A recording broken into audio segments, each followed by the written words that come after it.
Bonjour, nous sommes heureux de vous retrouver pour une nouvelle vidéo Burda Style dans laquelle nous allons vous présenter le modèle 2B de Burda Easy numéro 2, mars-avril 2020. Nous allons voir aujourd'hui comment réaliser ce haut ajusté à manches longues. Un tissu extensible pour ce modèle est impératif. J'ai opté pour un jersey coton Ecotex couleur moutarde très tendance, avec ses petits motifs raffinés qui ne cachent en rien l'originalité de ce haut.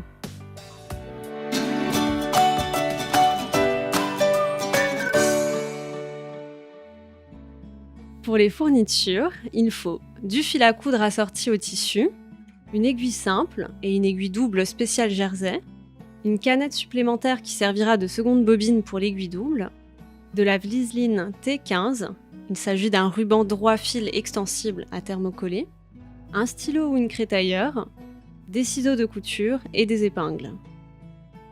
Pour réaliser ce modèle, j'utilise la machine Expérience 560 de la marque Elna. J'ai coupé les pièces du patron suivant le plan de coupe, en y ajoutant les surplus de couture. Je n'oublie pas les pièces A et B, qui comprennent déjà les surplus, et je reporte tous les repères et indications du patron sur mes pièces, comme l'écran et les astérisques.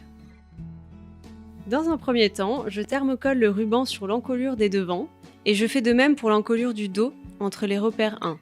Attention à bien faire coïncider le milieu du ruban avec la ligne de couture. Je repasse le surplus sur l'encolure des devants vers l'envers. Je mets l'aiguille double et je pose la canette remplie de fil sur le support prévu pour la seconde bobine. Et je pique à 1 cm du bord sur l'endroit du tissu. Je ne surfile pas cette opération puisque l'aiguille double, en piquant, forme un zigzag sur l'envers qui évitera au tissu de s'effilocher. Si vous n'utilisez pas l'aiguille double, surfilez les bords avant de piquer. Pour les fronces des devants et des manches, je remplace mon aiguille double. J'agrandis la longueur du point à 4 mm environ, puis je pique à 5 mm de part et d'autre de la ligne de couture, en veillant à laisser dépasser suffisamment de fil aux extrémités des coutures. Dans un premier temps, je fronce les devants, en maintenant les fils inférieurs, et je repousse le tissu pour former les fronces. Je les répartis uniformément, en respectant les mesures indiquées dans les explications.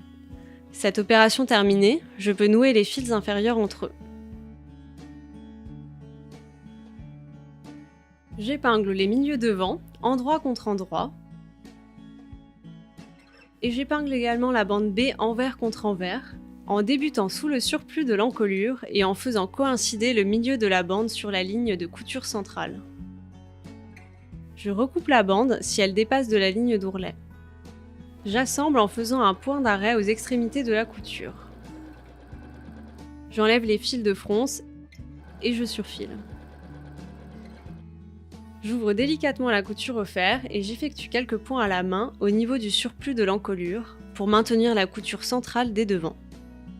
Je surfile les surplus des épaules. Je superpose les épaules du devant et du dos, endroit contre endroit. Le surplus de l'encolure doit dépasser. J'épingle et j'assemble. Je repasse les coutures en les ouvrant. Je plie et je repasse la bande A dans le sens de la longueur. J'épingle celle-ci sur l'encolure du dos, endroit contre endroit. Les bords ouverts sont posés au bord de l'encolure et je replie les extrémités de la bande vers l'encolure.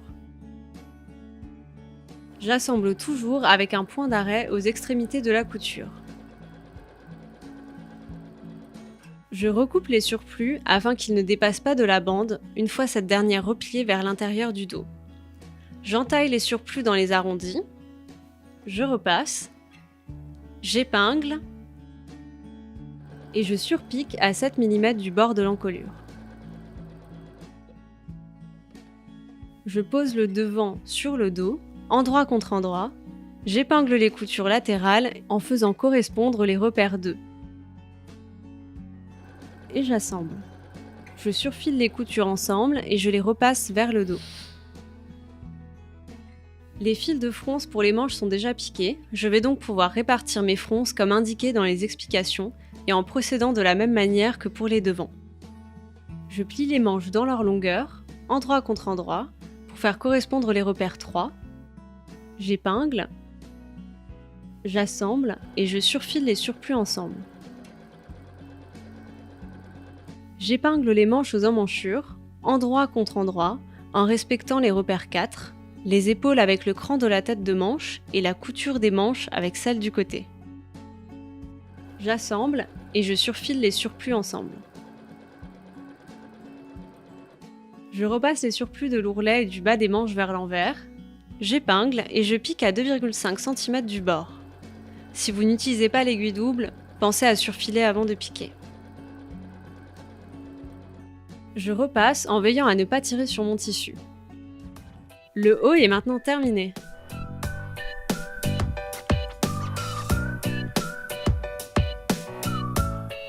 Burda Style vous remercie et recommande son partenaire machine à coudre, Elna. Merci de nous avoir suivis et à très bientôt pour de nouveaux tutoriels Burda Style.